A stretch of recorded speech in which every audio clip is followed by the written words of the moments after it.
Bir sürü zorluklarla zaten karşılaştık.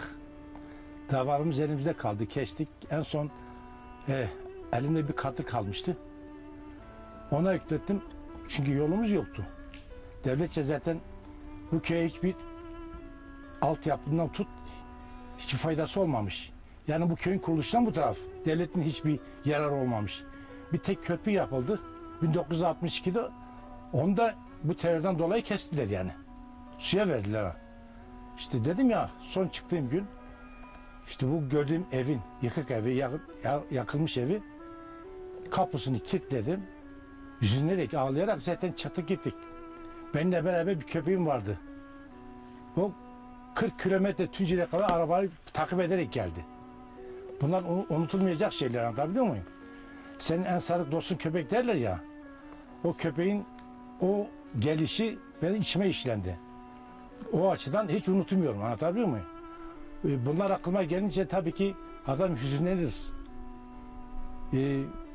Ne bileyim, çok zorluklar çektik. Hangi birini anlatayım ki? Çok zor.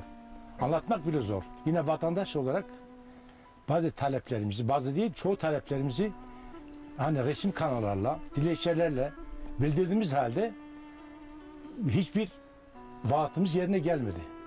Köprü, devlet kendi milli servetini yakar mı kardeşim ya? Milli servetini yok eder mi? Devleti kendi yaptığı köprüyü suya veriyor, terenlerini. Bir sürü müracaatlarımız oldu, köprüyü bile yapmadılar bize. Yani o köprü tek bizim geçit veren bir yerdir.